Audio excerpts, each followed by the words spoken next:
ध्यान दो सभी लोग, पीछे बेंच रामचंदर, ध्यान दो इधर। कौन है? कल एक टॉपिक का थोड़ा सा रह गया था, उसको प्रोसीड कर लेते हैं और इस पर कुछ चर्चा भी कर लेते हैं। अपना लेसन ही है, थ्योरेटिकली इंड हो रहा है। एक टॉपिक बताने के बाद तो टॉपिक बड़ा आसान है।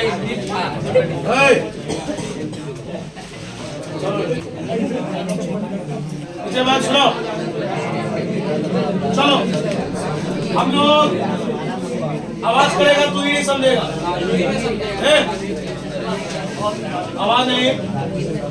पहलवान उधर उस महफिल में आवाज हो रहा है, यहाँ आवाज उतर रहा है।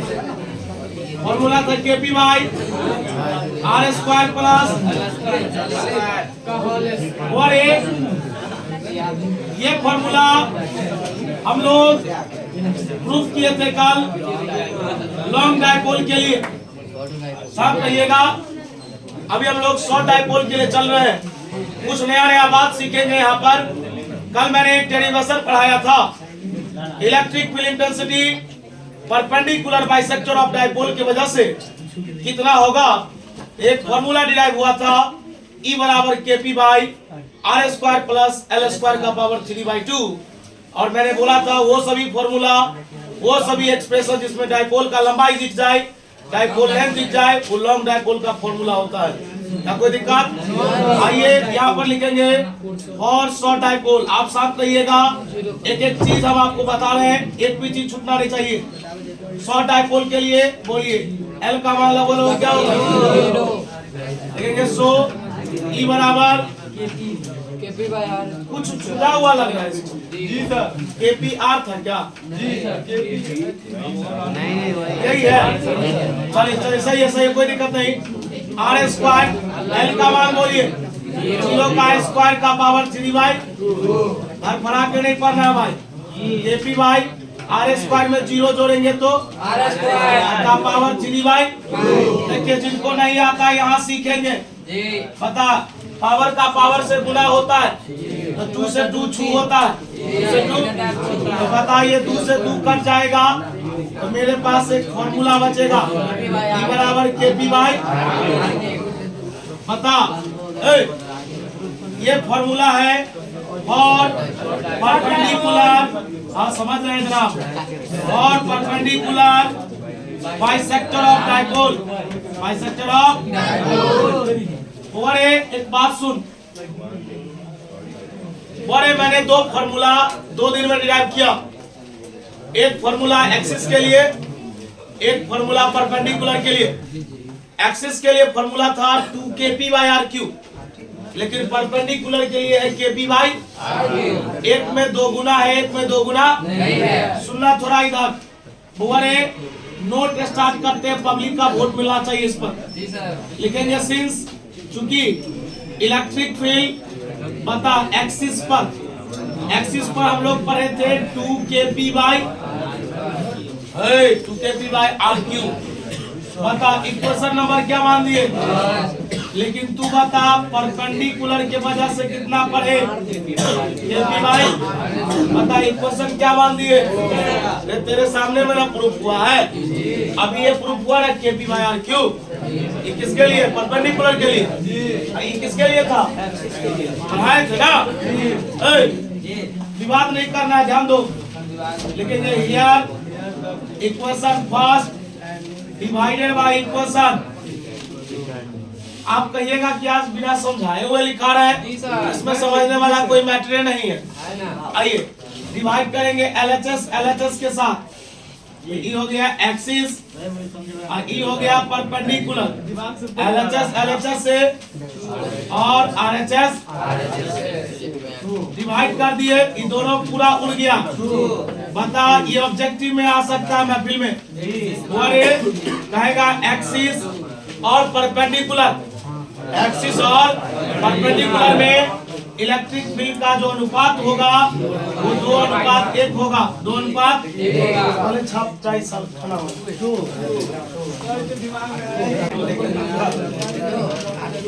हुआ इधर वाला इरेज करे।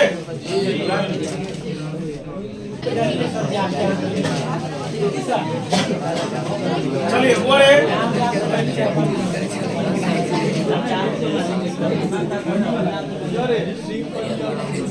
चलिए थोड़ा देर भाई थोड़ा देर रिलैक्स रहो ना। सुनो पता यहाँ पे एक टॉपिक आया कि इलेक्ट्रिक फील्ड एक्सिस के वजह से और electric field perpendicular bisector of dipole के वजह से दोनों का जो अनुपात होगा वो 2:1 अर्थात 2:1 होगा। क्या ये बात याद रहेगा? चलिए नोट नंबर दूसरा, बस जितना पूछ रहे उतना जवाब दीजिएगा। बता रहे बुआ अपने लोग पढ़े ना कि एक्सिस ऑफ डाइपोल के वजह से शॉर्ट डाइपोल के लिए फॉर्मूला होता है 2kp/r। ये तो अभी 2 दिन पहले प्रूफ किया है। तो आप बताइए क्या हम इसको ऐसा लिख सकते हैं? अगर आपको डाउट लगे तो आप पूछिए। ऐसा लिख सकते हैं 2 × kp/r3। जरा बताइए kp/r3 किसका मान है? परपेंडिकुलर का। kp/r3 किसका मान है? यानी कि मैंने यहाँ से एक फॉर्मूला प्राप्त किया कि इलेक्ट्रिक फील्ड जितना एक्सिस पर होता है वो 2 गुना होता है किसका? Perpendicular bisector of dipole. बोलिए यहाँ तक में कोई दिक्कत नहीं। चलिए अब हम आपको आज से 4-5 रोज पहले जिस दिन हम आपको सिखाए थे समीर ध्यान दो कि एक्सिस किसे कहा जाता है, तो आपने कहा कि सर ये एक्सिस होता है, परपेंडिकुलर इसको कहा जाता है, लेकिन एनी पोजीशन इसके बीच में होता है। ये सिखाया गया था ना। बोले एक बार बताया गया था कि थीटा का मान 0 तो समझ जाए एक्सिस, थीटा का वैल्यू 90 तो परपेंडिकुलर, और 90 और 0 के बीच में आएगा तो एनी पोजीशन। यही मेरा तीसरा डेरिवेशन है कि इलेक्ट्रिक फील्ड इंटेंसिटी है ना एक डाइपोल के एनी पोजीशन पर कितना होगा, ये भी एक बार 5 नंबर में पूछ चुका। अभी तक आपने 3 पढ़ा है ना, अभी जस्ट 2 तो पढ़ लिया, तीसरा अभी। ये भारी नहीं है, इसके लिए आपको 11th का एक छोटा सा बात याद करना होगा। आइए हम आपको सिखाते, देखिएगा। देखिए बोले अपने लोग पढ़े थे ना कि देखो एक वेक्टर ये है। अरे भाई जो नहीं पढ़े थे ज्यादा टेंशन नहीं लेना। और एक वेक्टर ये है, तो बताओगे वेक्टर भी। अब बताइए इसको लोग हेड बोलता है, इसको लोग टेल बोलता है। जब हेड से टेल को मिलाए ना, इस लाइन को लोग रिजल्टेंट लाइन बोलता है। क्या बोलता है? जिधर तीर के जैसा होगा ना वो हेड हुआ, पीछे वाला पोर्शन टेल हुआ। तो तू एक बात बता, ये रिजल्टेंट हुआ। और अपने लोग रिजल्टेंट का अगर आपको नहीं पता है, डिप में जाए, डिप में जाने की जरूरत भी नहीं है। आप इस फॉर्मूला को देखिए, रिजल्टेंट का फॉर्मूला था a² + b² + 2ab cos theta. 2ab ये वेक्टर के रिजल्टेंट का फॉर्मूला। अरे मान लो कि कैसे आया, जरूरत नहीं था, ये फॉर्मूला याद रहेगा। बता रिजल्टेंट का फॉर्मूला,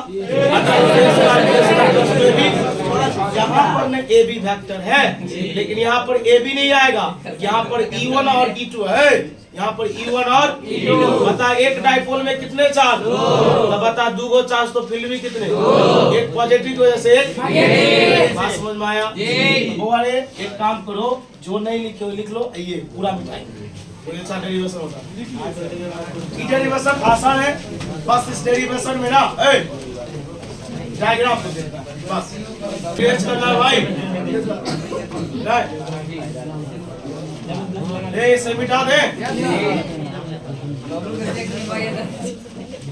आवाज नहीं होना चाहिए। डेरिवेशन स्टार्ट होगा, बढ़िया से पढ़ के जाओ, हल्ला होगा मार खा जाओगे।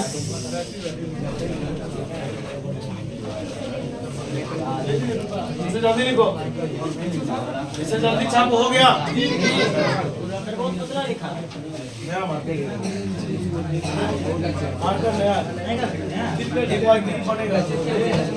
रे बुआ बेटा, बेटा ले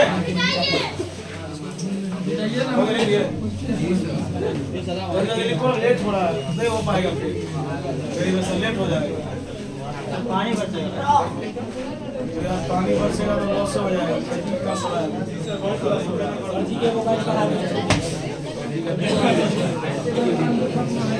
चलो शांति से देखो भाई, बाउंस कर जाएगा तुम्हारा गया पहले वाले। महिला की तरह का शांत रहेगा। देखो ना इधर कहीं वैसे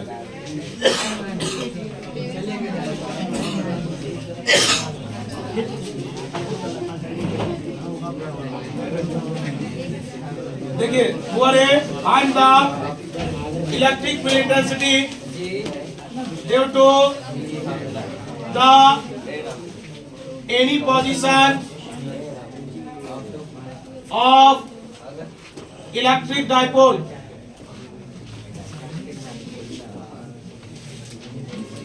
ये कह रहा है कि इलेक्ट्रिक फील्ड इंटेंसिटी डाइपोल के एनी पोजीशन की वजह से कितना होगा, ये पूछ रहा है।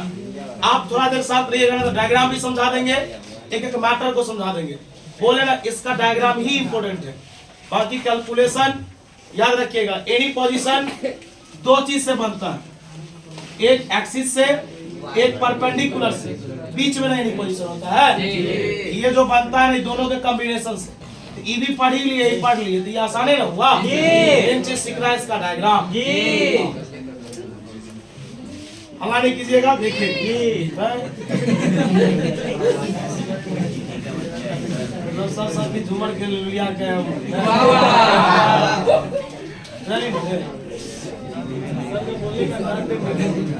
पुराना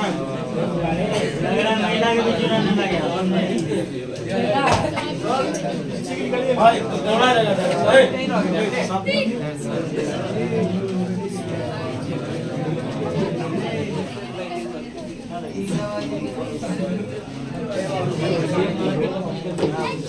लेट हो जाएगा, देखो ना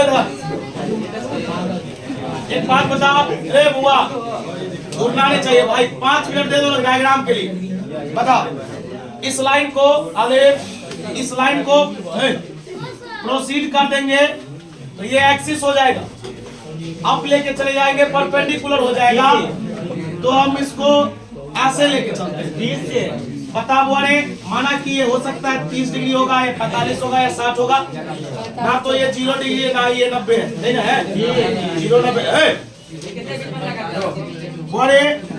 ये निगेटिव चार्ज है और ये मेरा पॉजिटिव चार्ज है। एक बात बता, जो पूछ रहे डाइपोल का जो डायरेक्शन होता है निगेटिव से किधर होता है?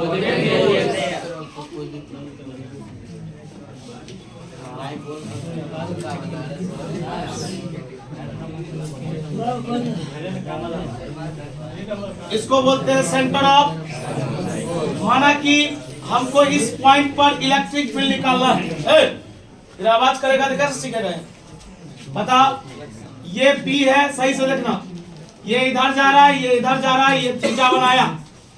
आज से 3-4 रोज पहले सिखाए थे कि जो लाइन एंगल बनाता है उसमें कॉस लग जाएगा, जो नहीं बनाएगा उसमें। एक ही चीज को तो रोज नहीं बताएंगे। तो बता, अगर ये एंगल बना रहा है, ये हो गया P cos, और ये नहीं बना रहा है, ये हो गया P sin। क्या कोई दिक्कत? एक बात इमेजिन करो कि ये मेरा एक अस्थाई जगह है, ये सब अस्थाई नहीं है, इतना दूरी पर निकालना है। माना कि इस जगह का नाम L है, लाल बाबू ध्यान दीजिए, पूरा सुनिए, आवाज कीजिएगा, करवा जाएंगे। अगर इसको प्रोसीड करके देखिएगा, आपको कुछ सीखने को मिलेगा। डाउट होगा पूछिएगा भाई। मैंने इस लाइन को थोड़ा सा प्रोसीड किया और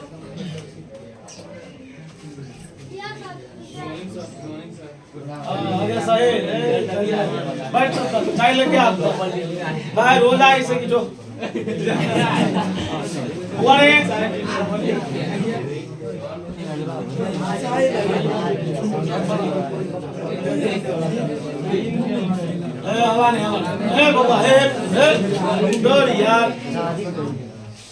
सुनो ना यार, इमेजिन करो, इमेजिन कीजिए कि ये डायग्राम ऐसा जो चेहरा दिख रहा है ना, इमेजिन कीजिए कि अगर ऐसा होता तो लोग इसको एक्सिस बोलता, इसको क्या बोलता?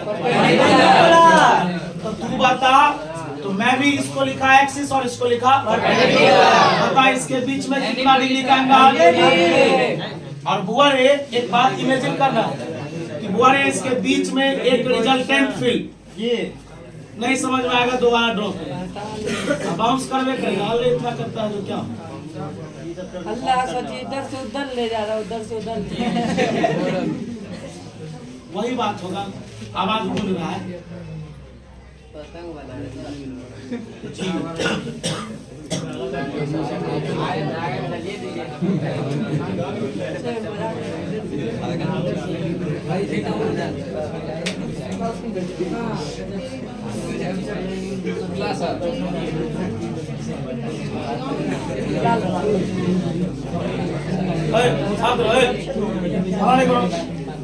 नहीं समझ रहा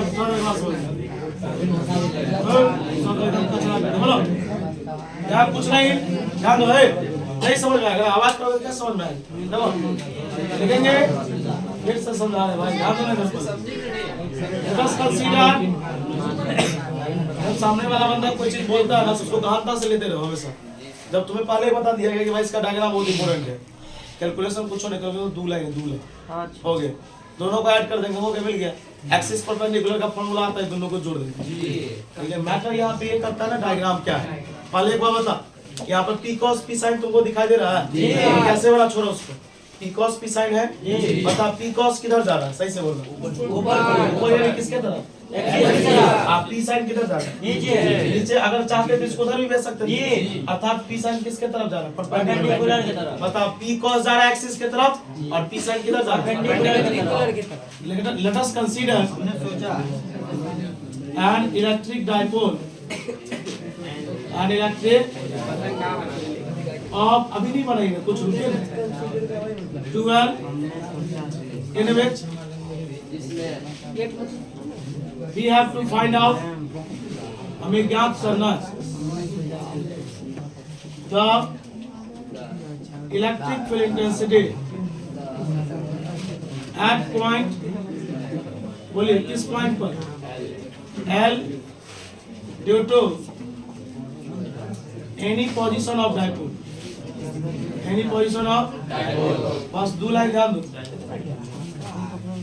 आयो से डायग्राम में कहीं पर E1 लिखा है, बता E1 किसके कारण है, एक्सिस का फॉर्मूला क्या होता है, P भाई, लेकिन ये P नहीं लिखेंगे भाई, बता एक्सिस के तरफ कौन जा रहा है, P कॉस, कौन जा रहा है, यहाँ पर लिखेंगे P कॉस, क्या लिखेंगे, एंड बोलो E2 किसके वजह से, KP क्या लिखेगा, हो गया। लिखेंगे now net electric field intensity at point L, at point थोड़ा देर पहले रफ में वो फॉर्मूला बताए थे, E बराबर root under E1 square E1, वहाँ पर था ना A स्क्वायर B स्क्वायर, यहाँ पर क्या है E1 और सब का मान दिया, बड़ा निराले बताए एक बार, ये E1 है और ये E1 E2 के बीच में कितना डिग्री है, 90 डिग्री। चलिए बुआ इधर ध्यान दो,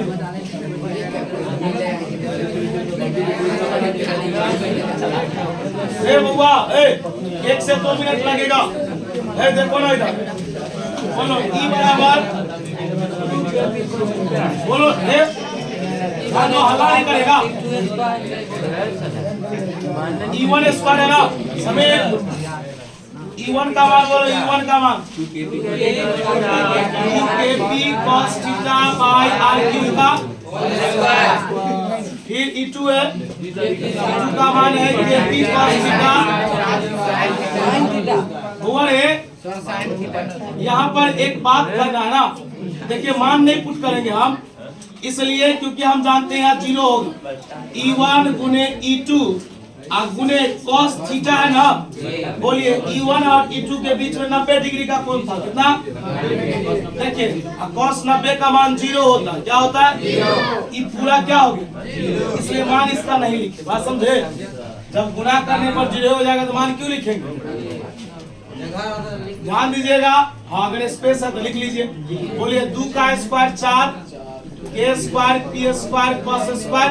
अब बताइए आर क्यू का, बताइए K square P square sine square by R cube का कॉस 90 का मान पूरा क्या हो गया? बोल इस सब में क्या कॉमन है, जल्दी बोल। पागल कहीं K square P square R cube का स्क्वायर कॉमन है, कॉमन ले लिए। देखो ये और ये क्या बचा? 4 cos स्क्वायर थीटा प्लस, तुम्हें पता है ना स्क्वायर रूट को काटता है, स्क्वायर रूट को काटता है, बता तो बाहर निकलेगा के पी और क्या निकलेगा? R cube. बता तब वाले रामविलास 4 cos square theta sine square का फॉर्मूला होता है 1 माइनस क्या? बता 4 cos स्क्वायर में से एगो cos स्क्वायर गया, साइन स्क्वायर का फॉर्मूला क्या होता है? 4 में से एक जाएगा तो 3, ये ई का मान है ना? चलो फाइनली लिखो ई बराबर AP Y 3 cos square theta plus, ये फॉर्मूला है एनी पोजीशन के लिए। आज के लिए इतना ही रहेगा बबलू जी। ये डेरिवेशन आपको हमेशा याद रहेगा, इसका रीजन है किसी डेरिवेशन में पेन आपको